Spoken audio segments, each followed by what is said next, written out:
Hi makers, welcome back to my channel. It's Sierra with Sierra's Crafty Creations, and today we are going to be doing a step-by-step tutorial on how to make these super fun fingerless gloves. So first things I want to point out is that this ribbing down here, it stretches and it keeps your wrists nice and warm and cozy, and it's long so that we can also have the option to fold it up like this. So we can wear it long or cuffed. And they're super cute and cozy either way. Also want to point out these super cute templates that I'm using. Not modeled after myself, but I got these super cute templates from my friend Anna over at The Naughty Boss. I will link her Etsy down below because she makes so many amazing templates like this that you can use to showcase your knitting or crochet items, especially if you're selling online or at craft shows. These templates are amazing. So I just print them out on cardstock paper and they look like this. How cute, right? All right, so these are the gloves that we're going to be making today. So let's go ahead and jump into materials. For materials, you're going to need a size 4 worsted weight yarn. Today I'm using Lion's Brand Vanna's Choice in the color Linen. This is a full skein, and for both gloves we're not even going to use a full one of these. And then you're also going to need a 5mm H hook, and then you'll need scissors and a yarn needle for the end. But these are the two things that we need to get started, and let's jump right into the pattern. First things first, let's go over the stitches that you'll need to know for this pattern. You'll need to know how to chain, how to slip stitch, how to single crochet, how to half double crochet, and how to half double crochet in the third loop. Grab your yarn and your hook, and we'll go ahead and get started. If you do want to follow along with a written instruction for these gloves, you can find the link below to my blog. I will have the pattern for free there for you. All right, so to start, we're going to make our slip knot.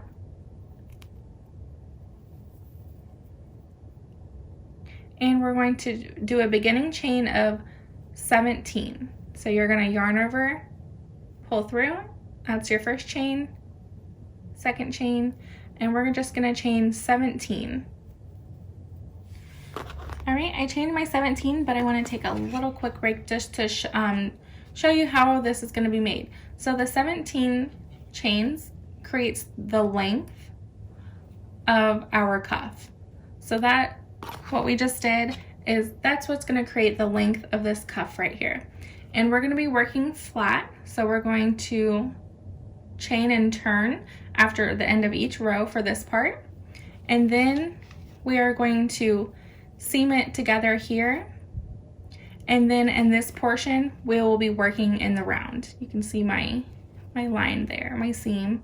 So we're going to be working in the round for this portion of the glove, but for the cuff we're going to be working back and forth. So I just wanted to give you a heads up just so you know the construction a little bit. All right, so we have our chain of 17 and we're going to be slip stitching to create our ribbing. So to create a slip stitch, we're going to insert our hook into the second chain from our hook. So here's our first, and we're going to insert into the second. You're going to pull up a loop. So you'll have 2 loops on your hook, and you're going to take this loop that's already at your hook and bring it through this one. So that creates a slip stitch. So again, insert, grab your yarn and pull it through, and keep that yarn and pull it through this loop as well. And you're going to do a slip stitch in every single chain all the way down, and you should have a total of 16 slip stitches.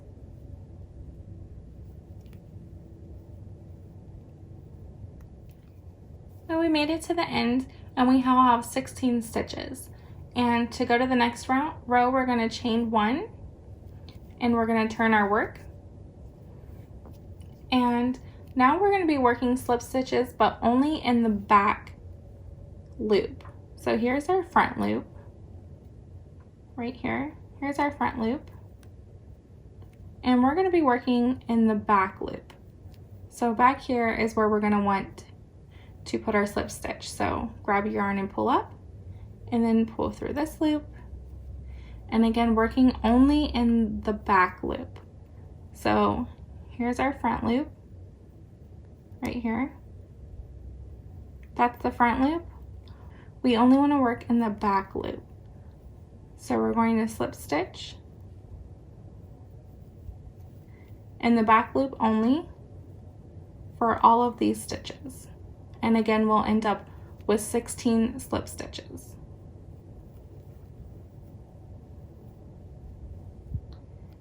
And working in the back loop only creates that ribbing effect that we want.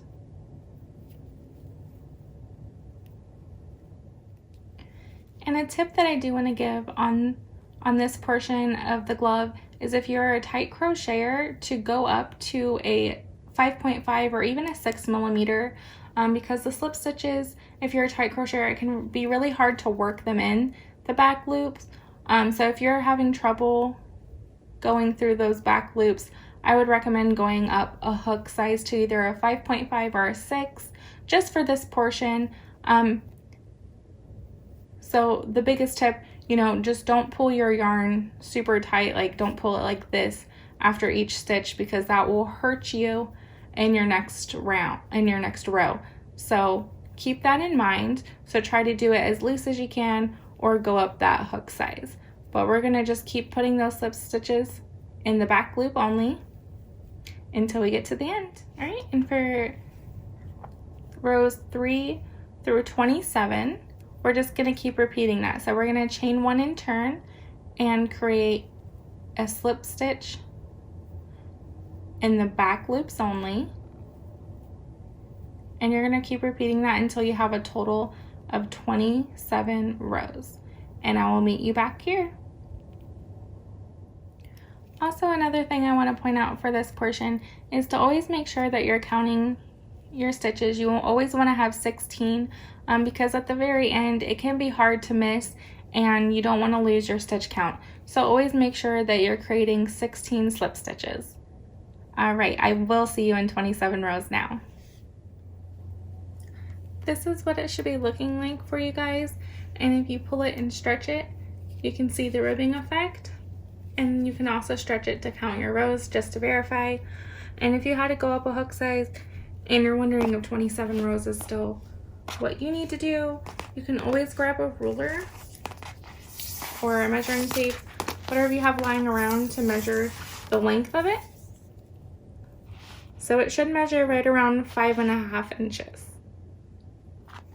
So mine is the 5.5, right at 5.5 inches, and that's unstretched. So it's just laying there flat, and then you can just measure it that way until you, so it's either 27 rows or until you get to 5.5 inches. And again, once this stretches, it will wrap all the way around your wrist. So once you get to that point, we will go ahead and fold this together like so. So you're gonna have your two ends like this, and we're going to slip stitch them together to create a tube. So when they're folded over like this, you're going to take your hook, I like to insert it through the back loop on this side, and then the front loop only on this side. Let me move that tail. Okay, here we go. And then you're going to slip stitch the two sides together. And you're going to do that for every stitch. So I'm going to go in the back and then go in through the front loop only on this side and slip stitch. All right, and you're going to do that all the way until the end. When we come to the very end, I want to make sure that you're getting that very last stitch so it's fully seamed up. Gonna slip stitch the very last stitch, and then you're going to chain 1. All right, so now we created the tube, and again, just keep in mind it does stretch, so I know it looks really small like this, but now we have created the cuff and it is sewn together. We're gonna chain 1, and now we're gonna be working in the round. So this is where it gets a little tricky, this part. We're going to place a single crochet in that very first opening right there, and right here, all these little spaces, we're going to place single crochets as evenly as we can around the top. And you should end up with 27. So basically we're going to place a single crochet in every row that we did for the ribbing. So we should end up with 27. And again, there's not a designated stitch, so we have to just kind of go as evenly spaced out as possible. And as you can see where I'm placing mine, it's just trying to keep it as even as possible, and we want to end up with 27 single crochets. So figure out what works best for you, but I like to go in these spaces like right here, right here, right here. In these spaces that there's a little bit of an opening that you can see, that's where I like to go. So go ahead and do that, and I will meet you back when we get to the beginning. We've come back to where we started, and we're going to want to insert our hook into that very first single crochet that we made and slip stitch together to complete our round, and that completes our very first round.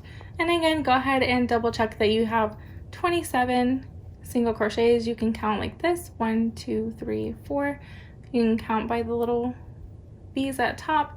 Make sure you have 27, and we're going to chain 1 and start our second round. So our second round is going to be half double crochets. So you're going to yarn over, insert into that very first stitch, yarn over, pull through. You're going to have 3 loops on your hook, yarn over, pull through all 3. That's half double crochet. So you're going to do a half double crochet in every single crochet stitch that you created in the last round. So you'll have 27 half double crochets. When we're finished with our half double crochet round, we're going to slip stitch to the very first half double crochet that we made to complete our round.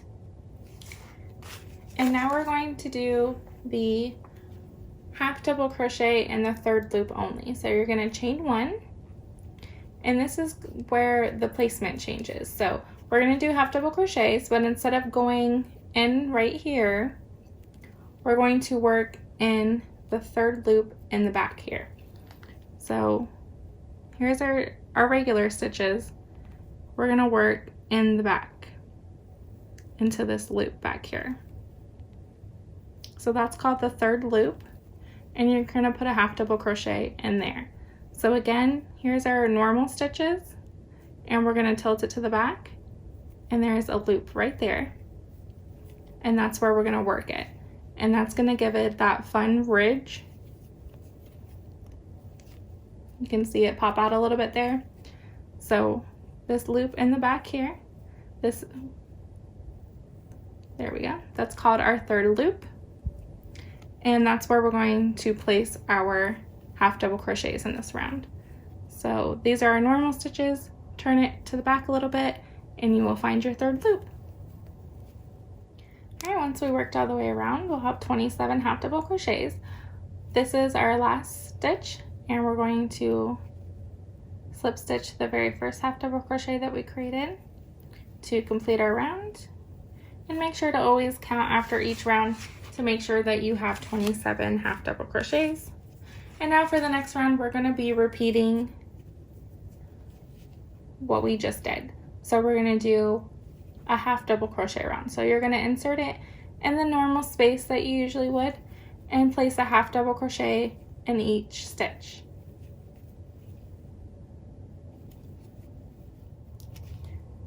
Slip stitch your very first half double crochet to complete your round, and then we're going to chain 1, and for our next round we're going to be doing the half double crochet in the third loop, and it creates this beautiful ridge. Can you see it?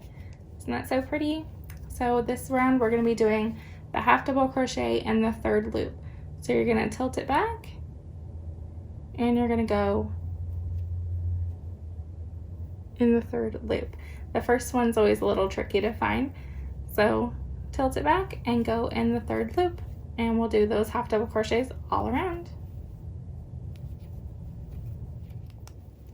Slip stitch the very first one to finish your round like always.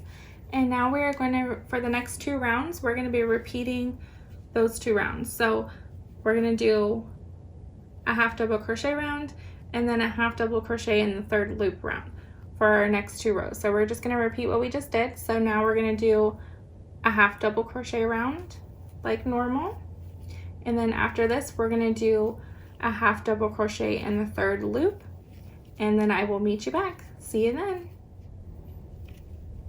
Alright, after you did those 2 rounds, you should now have 3 ridges, and we're going to chain 1 and do a regular half double crochet round. And then our next round after this is going to be the round where we create a hole for our thumbs. Alright, we just finished up our regular half double crochet round. Now we're going to start on our thumb hole round. So this direction is going to be for the right hand, and then after that I will show you for the left hand. So follow these instructions for this round for the right hand only. We're going to chain 1, and we're going to be working the half double crochet in the third loop. So we're still going to be working that pattern, but we're just going to create in the first 16 stitches. So we're going to do a half double crochet in the third loop for the first 16 stitches. And once you have done the first 16 stitches, we're going to chain 3, and then we're going to skip 3. So we're going to 1, 2, 3, skip those 3, and then work in the next one, a half double crochet in the third loop. All right, and that's going to create that hole, and you're going to finish putting half double crochets in your remaining stitches. Half double crochet in the third loop until the end of your round. And again, this is for the right hand. Now for the left hand instructions for this round, you're going to do the half double crochet in the third loop, and you're going to do this, put it in the first 8 stitches. So for the left hand, you're going to do the half double crochet in the third loop for the first 8 stitches. You have your 8 stitches, you're going to chain 3, skip 3, 1, 2, 3, and then half double crochet in the third loop and the next stitch, and then you're going to half double crochet in the third loop for the rest of the stitches around. And for the next round, after you've created your thumb hole opening, it's just going to be a normal half double crochet round. So you're going to put a half double crochet in each stitch until you get to your chain 3 space that you created for your thumb hole. Once we get there, we are going to place 3 half double crochets in that space. So half double crochet in each stitch, and this is going to apply to both the left and right. Make sure you place a half double crochet in the stitch right before your opening, and this bar we're going to go under it and put 3 half double crochets around that bar.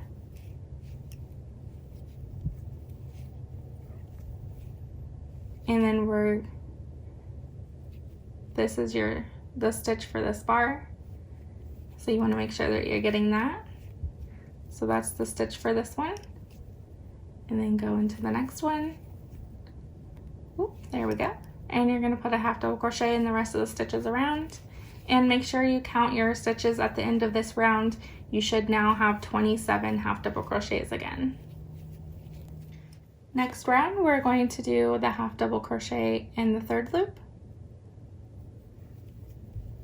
Gonna put one of those in each stitch around. So this is the half double crochet in the third loop round. And again, 27 stitches at the end. Can you guess what the next round is? That's right, guys, we're gonna do a normal half double crochet round. Once that row is finished, you're going to do one final half double crochet in the third loop round, and then the next round after that will be our finishing round, and you will be all done. So this round, half double crochet in the third loop. All right, now at this point you should have 1, 2, 3, 4, 5, 6 ridges, an opening for your thumb, and we're going to create one last round just to finish the top. And we're going to do that by chaining 1 and putting a single crochet in each stitch. So just place a single crochet along the top of each stitch, and that will finish us off. And once you're done, remember to slip stitch to the beginning of your first single crochet to complete your round, and grab your scissors and cut your yarn, and you can tie off, weave in, tuck, and cut any ends that you may have, and you will have your finished glove. And be sure to repeat all these steps again so that you have a right and a left glove. And once you're finished, feel free to put them on, give them a try. And there you are, you have your own fingerless gloves. And again, like I said, you can wear it long ways like this, or you can roll it up to wear it where it's cuffed. If you're wearing like long sleeves and you want it to be cuffed like so, it will work that way. Or if your sleeves are a little short like mine are here, you can pull it down so that you can have some nice coverage. And it fits really snug on your forearm, and they're just super cozy. Great little fingerless gloves. I've been selling these at my craft shows and they've been doing great. Alright guys, I hope you enjoyed the tutorial. Feel free to tag me in all your fingerless glove creations. I'd love to see them on Instagram. Alright, and if you like this video, give me a big thumbs up and subscribe to my channel for more tutorials. Bye guys!